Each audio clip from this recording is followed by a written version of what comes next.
Soyez les bienvenus sur la chaîne de Déborah Lève-toi, les Déborah qui s'élèvent afin que les Jaël se manifestent. Que le Seigneur vous bénisse.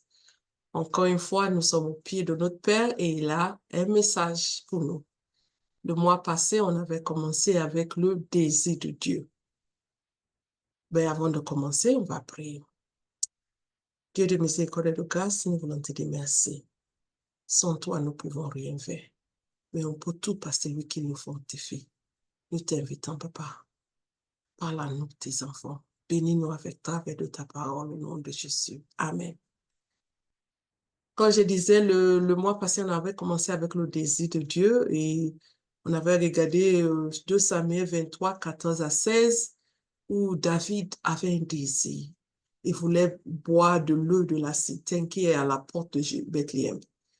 Et il a manifesté son désir et 3 de ses vaillants hommes sont passés au travers des champs des Philistins. Ils ont risqué leur vie. Malgré qu'il y avait des Philistins, l'armée opposante était là pour partir puiser de l'eau à la citerne à la porte de Bethléem pour David. Et on a dit que notre David était le roi et il voulait plaire à les rois. Mais notre Dieu est le roi des rois. Et on a regardé que notre Dieu a des désirs aussi. Et ses premiers désirs, du Jean 10, verset 16, j'ai encore d'autres brebis qui ne sont pas de cette bergerie. Celles-là, il faut que je les amène et en l'entendant ma voix, il aura un seul troupeau et un seul berger. Et deuxième désir de notre roi des rois, il veut que son règne vienne. Et on avait vu ça dans Apocalypse 11, verset 15. Le septième ange sonna de la tempête. Il aura eu dans le ciel des fortes voix qui disaient, le royaume de Dieu est remis à notre Seigneur et à son Christ, et il régnera au siècle des siècles. Et le troisième désir de notre roi, que sa volonté s'efface sur la terre comme au ciel. Et on avait regardé Habakkuk 2, 14, car la terre sera remplie de la connaissance de la gloire de l'Éternel, comme le fond de la mer par les eaux qui les couvrent. Et on a regardé aussi 2 femmes, un dans le Nouveau, au Ancien Testament, un autre dans le Nouveau Testament. On a regardé Déborah dans le Ancien Testament, comment elle a fait pour satisfaire le désir de son roi, de son Dieu. Et on a vu que Dieu avait un désir. Il voulait libérer des enfants d'Israël qui étaient sous l'oppression de l'ennemi. Et il a envoyé Déborah de partir dire à Barak la parole que c'est le temps.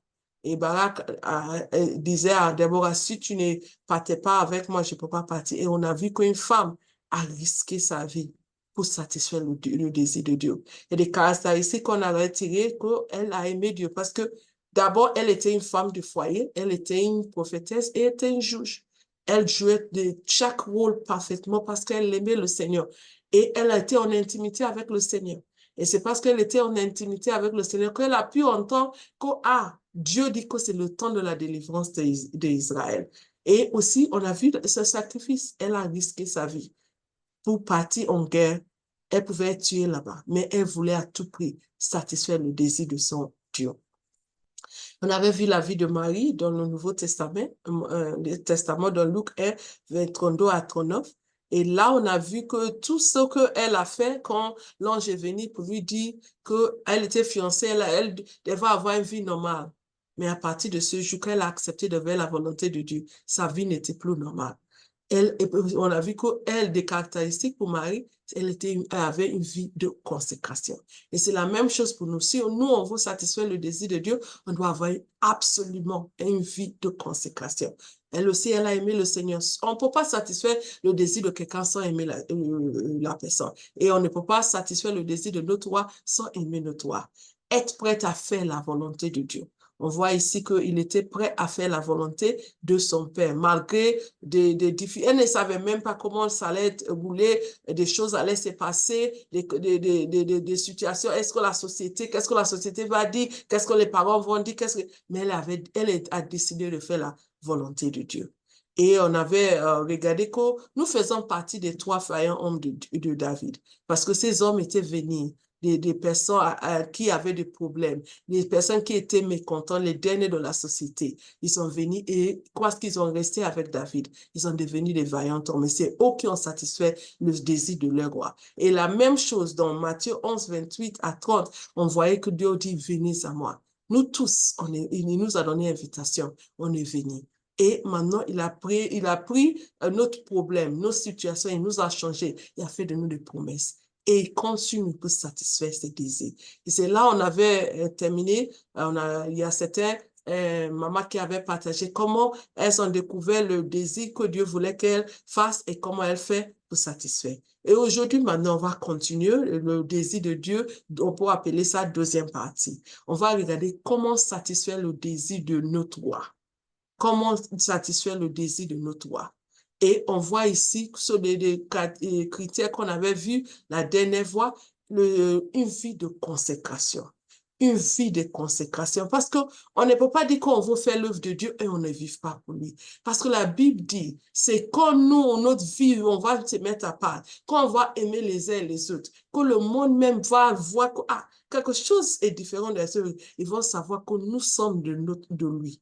Dans ce cas, une première chose, c'est une vie de consécration. Dieu entend de nous interpeller. Dans notre foyer, une vie de consécration. Au boulot, une vie de consécration. Et au marché, une vie de consécration. Et on va voir Psaume 61, verset 12. Le Seigneur dit un mot. Et aussitôt les messagers du bonne nouvelle font une armée nombreuse. On voit ici que Dieu entend de nous appeler par une vie de consécration. Parce que si on n'a pas une vie de consécration, si on n'a pas une vie de consécration, on ne peut pas partir faire l'œuvre pour laquelle notre Père nous a appelés de faire. C'est maintenant que nous sommes des messagers de cette bonne nouvelle. Nous avons décidé de se consacrer pour lui. C'est là quand le Seigneur dit un mot, on s'élève pour partager cette parole que Dieu nous a donnée. Dans ce cas, nous, on voulait faire partie de ces messagers, mais c'est à notre part une vie mise à part. Quand on dit quelque chose est consacré, cette chose est mise à part pour le Seigneur. On n'utilise pas ça pour n'importe quelle chose. Dans ce cas, si notre bouche est consacrée, mais pas des choses qui doivent sortir de notre bouche, ne doivent pas des choses qui est de ce monde qui ne glorifie pas nos seigneurs. La manière qu'on parle, la manière qu'on dit, des choses qu'on dit doivent être des choses consacrées. Et Dieu nous dit que tous nos corps est consacré à lui. Tous nos corps doivent être consacrés à Dieu. Nos corps, c'est le temple du Seigneur. Dans ce cas, tous nos corps doivent être consacrés à Dieu. C'est à cause de ça, nous aussi, on doit vivre pour lui. Alors, parce que notre corps, tout notre corps est consacré à lui, il y a des choses qui ne doivent pas être nommées au milieu de nous. Notre vie, vraiment, doit être selon la parole de Dieu. Quand on voit la parole de Dieu, on doit voir nos caractères va à l'accord avec la parole de Dieu. Notre caractère ne doit pas partir en compte la parole de Dieu, même si la société accepte, même si c'est quelque chose qui est le norme. Mais nous, notre standard, c'est la parole de Dieu, c'est la Bible. Dans ce cas, on ne peut pas partir. Aujourd'hui, beaucoup de gens vont faire l'œuvre de Dieu, mais on ne veut pas vivre une vie de conséquence parce que sans lui, on ne peut rien pas faire. Quand la Bible dit dans Jean 15, verset 5, sans lui, sans Dieu, on ne peut pas faire quelque chose. Dans ce cas, la personne qui va nous aider de faire la chose qui va lui faire du bien, il faut que nous aussi, on va dans ces standards, on vive pour lui, une vie de consécration. Et on a dit comment satisfaire le désir de notre roi par évangélisation et la mission. Et on continue de voir, si on voit dans le même verset, Psaume 61, verset 12, le Seigneur dit un mot, et aussitôt, les messagers du bonne nouvelle font une armée nombreuse. Dans ce cas, nous, on est là pour parler. Dieu, le Seigneur est en train de dire, de te donner un mot pour ton voisin. Il est en train de donner un mot pour ton ami. Il te donne un mot pour ton quartier. Il te donne un mot pour les nations. Dans ce cas, aussitôt, on ne peut pas donner des excuses. Nous sommes des porte-parole de notre Seigneur. Nous sommes, comment on va satisfaire aujourd'hui, à notre époque, on a vu pour Déborah, on a vu pour Marie, mais à notre vie, à notre temps, comment toi et moi, on peut satisfaire ce désir de Dieu, c'est qu'on devient sa porte-parole. Je relis Psaume 61, verset 2. Le Seigneur dit un mot. Qu'est-ce que le Seigneur entend de te dire, maman? Quel mot il entend de te dire? Et qu'il compte sur toi pour te publier. Comme David n'était pas à Bethléem, parce que s'il était à Bethléem, il pouvait partir lui-même chercher de l'eau. Mais il n'était pas là.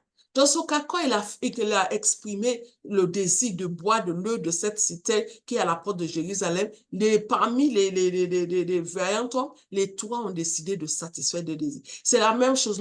Notre Seigneur n'est pas là avec nous physiquement. Il n'est pas là avec nous sur la terre. Jésus-Christ est au ciel. C'est à cause de ça, il compte sur nous. Nous sommes des extensions du travail qu'il faisait. On a vu qu'après le départ de notre Seigneur Jésus-Christ, le Saint-Esprit est venu et les disciples. Et les disciples, il y avait des femmes aussi parmi les disciples. Elles aussi ont décidé de faire, d'être une extension du royaume. Elles sont devenues les porte-parole de Dieu. Et c'est la même chose. L'Esprit de Dieu est venu sur nous. Dans Acte 1, verset 8, il faut qu'on partage sa parole. Il faut qu'on aille partout pour partager chaque occasion qu'il nous donne. Il va nous donner des occasions de près et de loin. À Jérusalem, en Judée. Est-ce qu'on évangélise même nos enfants? Il faut qu'on parle, on prend le temps de parler de nos enfants de Jésus-Christ. Il ne faut pas qu'on laisse toujours à l'école de dimanche, maman. Non, assure que l'enfant qui est dans ta maison est sauvé. Ne dis pas quoi à l'enfant, il faut à l'église. Oh. Non, est-ce que tu as pris l'enfant un à un jour pour dire, est-ce que tu comprends de la Bible? Explique-moi, pour assurer que l'enfant dans ta maison est sauvé? Dans ce cas, nous aussi, on doit être des porte-parole. Quel mot que Dieu te dit pour ton voisinage? Quelle parole que Dieu entend de te dire pour les nations? Peut-être que Dieu t'a appelé pour partir en mission dans ton village. Dieu t'a sauvé du milieu de ton village. Maintenant, il te donne un mot pour dire, retourne dans ton village pour annoncer cette parole que je te dis, afin que ceux qui sont dans les ténèbres viennent à lui. Dieu compte sur nous. Dieu compte sur nous, maman. Et continue pour satisfaire son désir par l'évangélisation et la mission. Et troisième, comment satisfaire le désir de notre roi? Comment satisfaire le désir de notre roi? On continue, on dit qu'à quiconque invoquera le Seigneur, aussi on voit Romains 10, 13 à 15. Qu'à quiconque invoquera le nom du Seigneur sera sauvé. Comment donc invoqueront-ils celui en qui ils n'ont pas cru? Et comment croiront-ils en celui qui n'ont pas entendu parler? Et comment entendront-ils parler s'il n'y a personne qui prêche? Et comment y aura-t-il des prédicateurs s'ils ne sont pas envoyés? Selon qu'il est écrit, qu'ils sont beaux les pieds de ceux qui annoncent la paix, de ceux qui annoncent des bonnes nouvelles. Romains 10, 13 à 15. Dans ce cas, Dieu compte sur nous. Et compte sur nous pour annoncer sa parole. Parce qu'il a dit, comment des gens vont dire? Aujourd'hui, on dit quoi? Des gens ne viennent pas à l'église, les gens sont en train de faire des choses. Mais est-ce qu'on a pris le temps de les annoncer la parole? Nous aussi, on était là-bas. C'est quelqu'un qui nous a annoncé la parole qui fait qu'on est sorti de là. Aujourd'hui, nous sommes en train de bénéficier des bienfaits de Dieu. Mais il y a d'autres personnes qui sont là, que Dieu veut que cette personne vienne à lui. C'est à cause de ça, évangéliser à la mission. Il faut est-ce que tu participes? Quand ton église dit qu'il y a évangélisation, il y a des personnes qui n'évangélisent pas jusqu'à ce que l'église annonce. Et même, il y a des personnes, si ton église n'annonce pas, tu n'évangélises pas. Non, papa. Dieu va te demander des comptes. Ce n'est pas ton église en groupe, il va te demander des comptes toi personnellement. Combien de fois tu évangélises, chaque occasion que tu as, est-ce que tu fais la mission? La mission, ce n'est pas seulement pour les missionnaires en plein temps. La mission, ce n'est pas seulement pour certaines agences missionnaires. La mission n'est pas seulement peut-être pour le pasteur et certains. Non, maman, toi aussi, tu as la mission. Est-ce que tu pries pour les missionnaires? Est-ce que tu soutiens l'œuvre missionnaire? Est-ce que tu es impliqué? Tu fermes tes commerces pour dire qu'aujourd'hui, je décrète un jour de évangélisation ou c'est 1 heure, j'ai fait évangélisation. Dieu a besoin de nous. Parce que cette personne doit entendre la parole de Dieu. Ça, c'est toujours, nous sommes toujours sur le deuxième point par évangélisation et la mission. Troisième point, comment satisfaire le désir de notre roi? Par la prière. Ézéchiel 22, verset 30 dit, je cherche parmi eux un homme qui enlève un mur qui se tient à la brèche devant moi en faveur du pays, afin que je ne les détruise pas, mais je n'en trouve point. Maman, est-ce que tu intercèdes pour ton village? Est-ce que tu intercèdes pour ton pays? Est-ce que tu intercèdes pour ton quartier? Est-ce que tu intercèdes pour l'église même? Est-ce que tu intercèdes pour ton pasteur? Dieu peut-être cette église que tu fréquentes, Dieu t'a amené là-bas pour que tu t'étais à la brèche pour le pasteur afin qu'il puisse accomplir l'œuvre pour laquelle il est en train de faire. Aujourd'hui, on critique, on dit les pasteurs font ça, mais est-ce que combien de temps on prend pour prier pour nos pasteurs, pour nos responsables, pour les hommes de Dieu? Combien de temps qu'on prend pour prier? L'ennemi les cherche. Nous aussi, on doit être à la brèche pour eux. On doit, comme Moïse, quand les mains commençaient à être fatiguées, tu es là comme Aaron et Or pour aider les mains afin que l'œuvre de Dieu puisse avancer. Il dit, mon pasteur prêchait, la manière qu'il prêchait avant, tu as constaté qu'il ne prêche plus maintenant. Et mon pasteur prêche plus sur donner, sur l'argent. Maman, va dans le secret pour intercéder pour ton pasteur afin que Dieu le ramène au chemin afin qu'il puisse vous donner la parole de Dieu. Et aussi, on doit prier pour les âmes perdues. Prier, même si peut-être tu n'arrives pas, tu entends des gens vont pour évangélisation, pour la mission. Prends ça pour prier. Prier que Dieu prépare les cœurs. Parce que l'évangélisation et la mission est d'abord spirituelle avant d'être physique. Dans ce cas, prier. Seigneur, et j'entends que telle personne est en train de partir en mission ou telle personne est en train de partir faire évangélisation. Prépare les cœurs. Quand ils sont en train de partir, quand ça reçu, que les gens soient réceptifs, que les âmes soient préparées. On doit être par la prière. Il y a des choses. Même parfois, Dieu même peut te montrer un foyer. Moi, je me rappelle, j'étais partie chez un homme de Dieu. Je ne le connais pas tellement, mais j'étais partie là-bas. Et Dieu m'a révélé qu'est-ce qui devait arriver à ce foyer. Et je me suis tenue à la brèche. J'ai prié jusqu'à j'ai eu la paix. Et oui, la chose est arrivée. Mais je te dis, ça devait être un scandale. Mais Dieu a évité ça. Pourquoi? Parce que Dieu m'a montré qu'est-ce que l'ennemi a prévu ça pour ce couple. Prie pour eux. Est-ce que des choses que Dieu t'a pris de montrer, c'est pas pour que tu ailles publier ça. Dieu m'a montré sur telle personne. Dieu m'a montré. Dieu nous montre afin qu'on d'abord d'intercéder. Maintenant, si Dieu te dit, va dire à la personne, tu vas dire. Mais tu n'as pas, c'est pas tout ce que Dieu te dit, même tu partages avec une autre personne ou tu vas dire à la personne. Dieu t'a montré que tu puisses prier. Tu peux aussi, Dieu peut montrer des choses que l'ennemi a prévues pour l'Église. Et tu peux prier. Jésus-Christ a dit, il dit ça, Pierre, Satan t'a demandé pour te cribler, mais j'ai prié pour toi. Dieu avait montré, Jésus-Christ a vu que l'ennemi allait amener, pousser, venir pour Pierre. Il voulait des choses que Pierre puisse quitter la voie. Mais Jésus-Christ a dit, j'ai prié pour toi. Il faut qu'on prie pour les uns et les autres. La marche chrétienne, on a besoin les uns et les autres. Prie que des hommes de Dieu qui sont debout, qui prêchent la parole de Dieu, continuent à être debout pour prêcher la parole de Dieu. Prie même pour ceux qui sont tombés, que Dieu les relève. Nous sommes une famille. Quand une famille, quelque chose arrive à une famille, on ne se réjouit pas. C'est pas parce que c'est ton pasteur, c'est pas parce que c'est pas ta dénomination, tu vas se réjouir. Non, on doit avoir cette mentalité de famille. Pour dire que si tu entends quelque chose arrive à un autre homme de Dieu, à une autre servante de Dieu, à une autre dénomination, c'est pas le temps de se réjouir. C'est le temps qu'on doit se tenir à la brèche pour que cette âme puisse être élevée ou pour cette âme puisse revenir au Seigneur. Maintenant, quatrième, par nos services et par nos biens. Comment satisfaire le désir de notre roi? Par nos services et notre bien.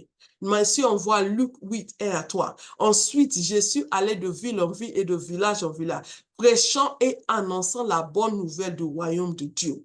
Les 12 étaient avec lui et quelques femmes qui avaient été guéries d'esprits malins et de maladies. Marie dite Magdala, de laquelle étaient sortis 7 démons. Jeanne, femme de Chuza, intendant d'Hérode. Suzanne et plusieurs d'autres qui l'assistaient à de leurs biens. On voyait ici. C'est la même chose. Nous faisons partie des trois vaillants hommes de David. C'était des personnes qui sont venues attristées, qui étaient venues avec des dettes. David, restant avec David les a formés pour être des hommes voyants. C'est la même chose nous tous. On voit ici des femmes, elles avaient des démons, elles étaient malades, Dieu les a guéries et tout. Et elles sont décidées maintenant de satisfaire le désir de les rois. Et on voit qu'elles donnaient les biens. C'était pas de n'importe quelle femme. Si maman, tu n'as pas, c'est pas parce que tu maintenant le commerce. Il y a des personnes même, avant de partir à l'église, que Dieu les bénisse, on ne les voit plus. Ils n'ont pas le temps pour Dieu. Non. Comment satisfaire? On voit qu'ici, ces femmes, elles n'ont pas oublié le Seigneur qui les a sauvées, le Seigneur qui les a lavées, le Seigneur qui a changé leur vie. On avait des personnes qui étaient haut placées, mais elles ont décidé de mettre le royaume, de chercher pour un moment le royaume avec les services et les biens. Quel service que Dieu t'a dit de faire? Et tu te lèves, tu dis, ah, je ne fais plus. Tu ne fais pas pour le pasteur. Tu ne fais pas pour maman pasteur. Maman pasteur même, tu ne fais pas pour ton mari le pasteur. Tu ne fais pas pour le pasteur. Tu fais pour Dieu. Même si on ne te dit pas merci. Est-ce que quel service que Dieu te dit de faire? Il faut que tu fasses le service. Dieu peut te dire, je me rappelle bien, quand on était en Californie, on partait dans une petite église. Et j'étais dans la douche. Et Dieu, le Saint-Esprit me demande, qui lave les toilettes de l'église? Je dis, ah, je n'ai pas demandé. Et je voyais que vraiment, le Saint-Esprit m'a mis ça à cœur. Je suis partie dimanche à l'église, j'ai demandé, c'était une petite église, la maman passait, qui lave les toilettes? Elle dit que c'est moi qui lave les toilettes parce que l'église est tellement petite, ils n'avaient pas de moyens pour embaucher quelqu'un. Et le Saint-Esprit m'a dit, je veux maman pasteur pour laver les toilettes chaque samedi. Et dans ce cas, samedi, j'ai fait mon programme. Samedi, à n'importe quelle heure, j'ai parti là-bas et on lavait les toilettes. Ce n'était pas une bonne église. Dans ce cas, il n'y avait pas beaucoup de choses. On lavait les toilettes. Qu'est-ce que le service que Dieu te dit de faire? Aujourd'hui, tout le monde va attraper le micro. Tout le monde va être devant. Dieu peut te dire, je me rappelle très bien qu'on était en Côte d'Ivoire, Dieu me disait, chaque dimanche, chaque samedi soir, partez à l'église, priez, préparez le culte, priez sur les chaises. Quel service que tu n'as pas besoin que le passé soit au courant. Personne n'était pas, le passé n'était pas au courant, les gens n'étaient pas, mais j'ai fait ce que Dieu m'avait dit de faire. Aujourd'hui, quel service Dieu te dit de faire? De faire dans la mission, de faire pour l'avancement de son œuvre. Fais-le. C'est comme ça que tu satisfais le cœur de Dieu. Et que par tes biens, qu'est-ce que peut-être Dieu t'a dit de soutenir? Peut-être Dieu t'a dit comme ces femmes, elles voyageaient de ville en ville et de village en village avec Jésus et tout son groupe. Et je suis sûre que c'est elle qui préparait, c'est elle qui faisait le marché, c'est elle qui faisait hospitalité. Ah, elles étaient là. Elle n'a pas dit que, ah, l'autre avait dit que, ah, moi, je travaille avec Hérode. Dans ce cas, je ne peux pas partir. Donne des excuses. Non. On ne doit pas donner des excuses. Comment faire pour satisfaire le service, de satisfaire le besoin, le désir de notre roi? Par nos services et par notre bien. Et maintenant, on veut qu'on regarde les choses qui peuvent nous empêcher à satisfaire le désir de Dieu. Les choses qui, parce qu'il y a beaucoup de gens, s'ils vont regarder, Dieu les a déjà montré son cœur, son désir, comme David. Il a dit, ah, j'ai un désir, je veux boire dessus l'eau. Dieu les a déjà, mais il y a des choses. Première chose qui peut nous empêcher de satisfaire le désir de notre roi, c'est la peur. Et mais si on regarde 2 Timothée 1, verset 7, car ce n'est pas un esprit de timidité que Dieu nous a donné, mais un esprit de force, amour et de sagesse. Dieu ne nous a pas donné un esprit de timidité. Dans ce cas, il faut comprendre. Moi, j'étais vraiment timide, mais j'ai pleuré devant le Seigneur. J'ai pleuré devant le Seigneur pour dire, Seigneur, aide-moi, aide-moi, donne-moi la foi. Je ne pouvais pas avant parler devant des gens, mais Dieu m'a aidé. Et je continue de demander cette grâce. Je me rappelle très bien, il y a une fois, on m'a appelé pour être une oratrice. Je suis arrivée là-bas. Tellement la peur que ma bouche est séchée. Ma langue, c'est comme si ma langue était collée dans ma bouche. Pour parler, c'était difficile. Pourquoi? C'est la peur. Mais j'ai demandé la grâce de Dieu et Dieu m'a aidé. J'avais un peu petit lot que je mettais, je parle une phrase, je mets un petit, mais Dieu m'a aidé à finir le message. Dans ce cas, il faut qu'on demande, le Saint-Esprit est là pour nous aider. La paix ne doit pas nous empêcher de satisfaire le désir. Ces 3 hommes, ils avaient regardé pour les Philistins, pour dire, ah, c'est là où se trouvent les Philistins. Hein. Si on va là-bas, non, elles sont braves. Ils sont bravés, ils sont partis. Nous aussi, par la grâce de Dieu, on doit braver.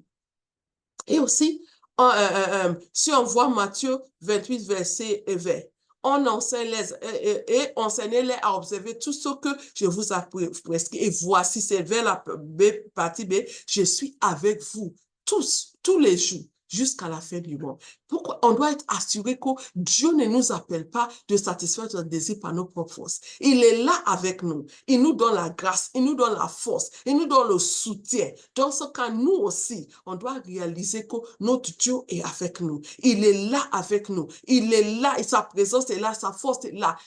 Il faut qu'on demande au Saint-Esprit. Notre prédécesseur, c'est le Saint-Esprit. Ils ont dépendent du Saint-Esprit. Le Saint-Esprit les a aidés de faire des grandes choses. Dans ce cas, nous aussi, la paix ne doit pas nous empêcher. La paix ne vient pas de Dieu. On doit demander à Dieu. Je me rappelle, un moment, j'avais la paix pour prendre le vol. Et je disais à Dieu, Seigneur, si tu m'appelles pour être missionnaire, je dois, là où tu m'envoies, c'est loin. C'est pas pour dire que tu m'envoies être missionnaire quelque part où je peux prendre un bus. Je dois prendre du vol. J'ai pleuré devant le Seigneur. Seigneur, ôte cette paix de voler au moins, qui fait que quand je prends le vol, j'avais la paix. Ôte ça au moins. Et Dieu a fait. Dans ce cas, nous aussi, on doit réaliser sa présence avec nous. Et si tu réalises la paix, c'est à toi de retourner vers le Seigneur pour dire, Seigneur, ôte la paix en moi, parce que Dieu ne nous a pas donné un esprit de timidité. Que Diego lit 2 Timothée 1, verset 7. C'est car ce n'est pas un esprit de timidité que Dieu nous a donné, mais un esprit de force, d'amour et de sagesse. Deuxième chose qui peut nous empêcher à satisfaire le désir de notre foi, c'est la méchanceté. Et on voit ici Matthieu 25, 25 à 27. Celui qui n'avait reçu qu'un talent s'approche ensuite et dit, Seigneur, je savais que tu es un homme dur, qui moissonne où tu n'as pas semé et qui amasse où tu n'as pas vanné. J'ai eu peur. Tu vois la peur encore ici. Et je suis allé cacher ton talent dans la terre. Voici, prends ce qui est à toi. Son maître lui répondit, serviteur méchant et paresseux. Tu savais que je moissonne où je n'ai pas semé et que j'amasse où je n'ai pas vanné. Il te fallait donc remettre mon argent au banquier et à mon retour, j'aurai retiré ce qui est à moi avec un intérêt. ôtez-lui donc le talent et donnez-lui à celui qui a des 10 talents. On voit aussi ce que Dieu dit il est méchant. Il y a beaucoup de choses que Dieu t'a dit. Maman, peut-être le désir que Dieu veut te satisfaire, c'est de prendre soin des orphelins. Peut-être toi, ton désir que Dieu te dit, c'est de prendre soin des veuves. Ton désir que Dieu te dit chaque mois, soutiens cette offre pour moi, ou fais ça pour moi, fais ça pour moi. Parfois, c'est la méchanceté. L'égoïsme, c'est la méchanceté. Excuse-moi, nous empêche de faire. Et c'est ça le monsieur là. Il est parti, il a gardé le talent que Dieu lui a donné. Ce talent qui était pour bénéficier pour d'autres personnes, qui était une bénédiction, il a refusé. Et Dieu lui a dit, tu es méchant. Dans ce cas, on doit prier contre la méchanceté. On doit prier contre l'égoïsme. Qui fait que parfois, tu sais, la chair là, il vaut toujours son confort. Il vaut toujours quand c'est pour moi. Il ne veut pas penser à des autres. Mais ce monsieur avait oublié que le fait qu'il a gardé ce talent, il y avait des personnes qui étaient privées des bénédictions que Dieu avait prévues pour eux. Dans ce cas, quand nous aussi, on refuse de satisfaire le désir de notre Père, on prive certaines personnes d'être une source de bénédiction pour eux. Dans ce cas, il faut qu'on obéisse. Il faut qu'on obéisse, il faut qu'on demande à Dieu qu'il nous délivre de la méchanceté. L'amour, l'un des fruits de l'esprit, c'est l'amour. L'amour doit régner dans nos cœurs. Parce qu'on a vu pour Marie, il a aimé le Seigneur. On ne peut pas satisfaire le désir de Dieu sans l'aimer. Déborah, on a vu, elle aussi, elle a aimé le Seigneur. Troisième chose qui peut nous empêcher à satisfaire le désir de notre Père, c'est l'opposition. Aussi, on voit Éphésiens 6, 10 à 13. Au reste, fortifiez-vous dans le Seigneur et par sa force toute puissante. Revêtez-vous de toutes les armes de Dieu afin de pouvoir tenir ferme contre les ruses du diable. Car nous n'avons pas à lutter contre la chair et le sang, mais contre les dénominations, contre les autorités, contre les princes de ce monde des ténèbres, contre les esprits méchants dans les dieux célestes. C'est pourquoi prenez toutes les armes de Dieu afin de pouvoir résister dans les mauvais jours et tenir ferme après avoir tout surmonté. Dans ce cas, on réalisait qu'il y aura des oppositions. Pour que les personnes aillent, ils partaient dans le camp de l'ennemi pour prendre de l'eau. Ça, ils ont bien sûr croisé des Philistins. Ils ont pu, je suis sûr qu'ils ont eu des combats, ils ont pu abattre certains Philistins pour pouvoir puiser de l'eau et ramener de l'eau à David. Nous aussi, on va réaliser que l'ennemi, quand on vient pour faire ce que Dieu nous dit, l'ennemi des Sambalats vont se lever, les Tobias vont se lever. Mais il faut qu'on réalise que Dieu dit de nous fortifier dans le Seigneur et par sa force toute puissante. Le Dieu quand on veut satisfaire son désir, lui, sa force, c'est le tout puissant. C'est vrai, peut-être tu vas croiser des puissants, mais sachant que le Dieu qui tu cherches à satisfaire, il a une force toute puissante. Dans ce cas, c'est à toi de s'appuyer sur cette force. Et il dit, revêtez-vous de toutes les armes de Dieu afin de pouvoir tenir ferme contre les ruses du diable. C'est quand nous n'avons pas à lutter contre la chair. C'est pas contre la chair et le sang, mais contre les dénominations, contre les autorités, contre des princes de ce monde des ténèbres, contre des esprits méchants dans les lieux célestes. C'est vrai ces esprits vont manifester à travers des êtres humains, mais il faut pas qu'on regarde seulement les êtres humains. Il faut qu'on voit les esprits derrière de certaines. Comme Jésus-Christ voulait partir à la croix, Satan et Pierre a dit non, non.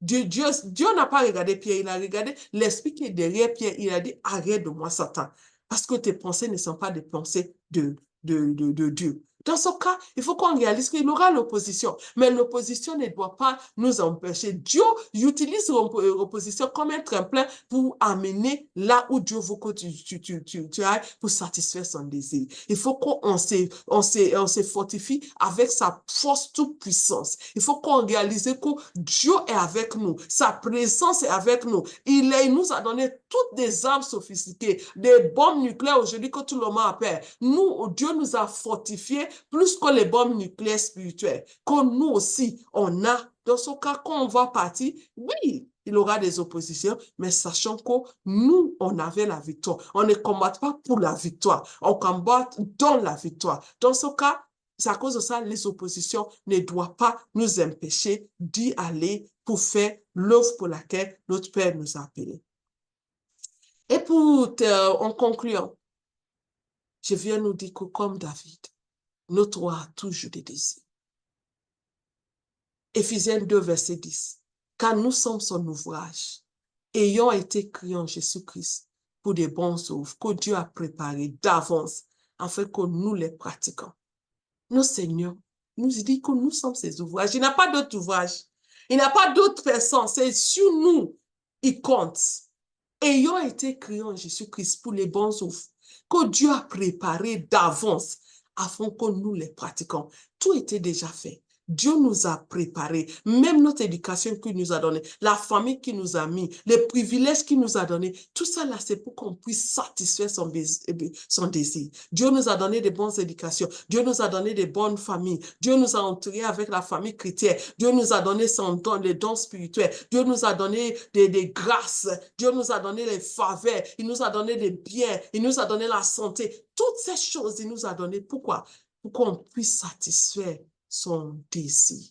Comme les hommes, les vaillants hommes de Dieu, on voit qu'on lit, on dit il y a un même qui a utilisé, si lui soit l'a tué, combien tu te demandes, mais comment? C'est Dieu qui les a fortifiés avec tout ça là, pour qu'ils puissent satisfaire le désir de le roi David, et aussi Dieu va les utiliser pour libérer Israël, pour donner la victoire à Israël. Donc, ça, c'est la même chose. Dieu, je relis Éphésiens 2:10. Car nous sommes son ouvrage, ayant été créés en Jésus-Christ pour les bonnes œuvres que Dieu a préparées d'avance. Dieu nous a préparés, maman. Dieu nous a préparés, jeune fille. Dieu nous a préparés afin que nous les pratiquions. C'est le temps que Dieu a besoin qu'on satisfasse ses désirs. Et pour terminer, Ésaïe 32, verset 15 à 18. jusqu'à ce que l'Esprit soit répandu dans nous, sur nous, et que le désert s'échange en verdure, et que le verdure soit considéré comme une forêt.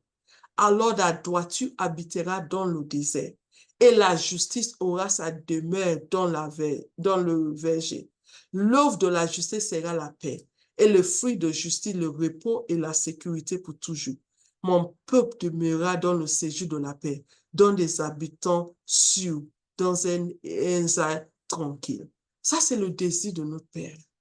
Ah, je vois, non, je relis Ésaïe 32 encore, 15 à 18, jusqu'à ce que l'Esprit soit répandu en nous sur nous. C'est ça son désir. Et que le désert s'échange en verger. Et que les vergers soient considérés comme un forêt. Alors la droiture habitera dans le désert. Imagine, la droiture va habiter dans le désert. Et la justice aura sa demeure dans le verger. L'œuvre de la justice sera la paix. Et le fruit de la justice, le repos. Et la sécurité pour toujours. Nous vivons dans une société, même dans des foyers, il n'y a pas la paix. Même dans verset 18, mon peuple demeurera dans le séjour de la paix, dans des habitants sûrs, dans des airs tranquilles. C'est ça le désir de notre Père. Il faut, ça c'est son désir. Mais il compte sur toi, il compte sur moi pour satisfaire ce désir. Là où tu travailles, c'est vrai que les autres font n'importe quoi, mais toi, tu vives dans la justice, tu vives dans la droiture, parce que Dieu, à travers de toi, veut régner. Il faut que des âmes soient sauvées, il faut que son règne vienne et que sa volonté soit faite. Maman, dans ton foyer, il faut que tu sois soumise à ton mari. Ne dis pas que, ça c'est le temps de notre maman. Non, non, non. La Bible dit que Dieu a un désir, que Dieu nous donne la grâce. On doit demander la grâce. Parce que pour être soumise, ce n'est pas par nos propres forces, c'est par sa grâce. On doit éduquer, prendre temps pour ses enfants. Quand les autres sont en train de courir derrière, commerce, boulot, boulot. Non, maman, sacrifier pour ses enfants. Prends temps, assurer que ses enfants sont bien éduqués, ses enfants sont bien veillés, bien équipés pour la vie qui sont devant eux. Avec la parole de Dieu, bien sûr, avec aider-le, avec les devoirs et tout ça là. Fais temps pour la famille, fais temps pour son mari, aide ton mari dans le ministère qu'il est là. Ne le pousse pas pour qu'il soit égaré. Non, Dieu veut, sur une demeure ou dans le séjour de la paix. Dieu veut que ton foyer soit dans la paix. Dieu veut que les foyers soient dans la paix. Dieu ne veut pas le divorce. Son désir, c'est ça qu'il nous a donné dans Ésaïe 32, 15 à 18. Et il compte sur toi, il compte sur moi pour ce désir, pour satisfaire ce désir. Et je vais terminer. Peut-être toi, tu es ici, tu n'es pas encore sauvé. Tu ne connais pas de ce Père qu'on parle. Ce désir que Dieu, tu sais, c'est comme c'est étranger pour toi. Tu ne connais pas ce que c'est la justice. Tu ne connais pas ce que c'est la paix. Pourquoi? Parce que tu vis dans le péché. Mais je viens juste de te dire, c'est le désir. Il dit, mon peuple demeurera dans le séjour de la paix. Et c'est à cause de ça, il m'envoie pour te dire, venez à moi. Il t'invite. Il veut que tu demeures dans le séjour de la paix, dans les habitations sûres. Il t'aime. Il s'est donné pour toi. Il a tout payé. Et il t'invite. Il dit, il frappe à la porte. Si tu entends sa voix, il dit, non, tu ne sais pas son cœur. Ouvre. Il dit, il faut venir, il faut souper avec toi. Dans ce cas, si tu es ici, tu n'es pas encore sauvé, Dieu m'envoie. Je te dis qu'un de ses désirs, que tu rentres. Et je suis là, par ma bouche, pour satisfaire ce désir. Dans ce cas, si tu veux marcher avec ce Seigneur, tu veux rentrer dans ce séjour de paix, répéter cette prière, mais tu dois croire de tout ton cœur. Et tu dois confesser de ta bouche. Tu vas faire allégeance à Jésus-Christ, que je ne veux pas d'autre Dieu. C'est tout l'issue. Dans ce cas, tu vas répéter avec moi. Seigneur Jésus, je viens à toi. Je réalise que je suis pécheur. Je demande pardon. Pardonne-moi tous mes péchés. Lave-moi par ton sang. Purifie-moi. Je t'accepte comme un sauveur et comme un sauveur. Viens et règne en moi. Au nom de Jésus. Amen. Si tu as fait cette prière, je vais prier pour toi maintenant. Dieu de miséricorde et de grâce, je te présente tes enfants qui viennent juste d'accepter comme ton sauveur. Je les présente tes mains. Je te demande pardon, que tu les pardonnes, que tu les laves par ton sang, que tu les purifies, que tu les aides à faire cette marche, afin qu'ils deviennent cette vaillante femme qui vont satisfaire ton désir. Au nom de Jésus. Amen. Maintenant, je vais prier pour nous tous. Dieu de miséricorde et de grâce, nous te demandons d'abord pardon, parce qu'il y a beaucoup de désirs que tu nous as montrés, qu'on nous est en train de donner, laisser la peur, laisser l'opposition, laisser la méchanceté, et laisser, papa, des oppositions, des choses de ce monde nous empêchent à satisfaire ton désir. Mais aujourd'hui, nous te demandons pardon. Donne-nous la grâce, Seigneur, de surmonter la peur. Donne-nous la grâce de surmonter l'opposition. Donne-nous la grâce de t'aimer afin que cette méchanceté soit ôtée dans notre vie. Aide-nous, papa, de satisfaire ton désir.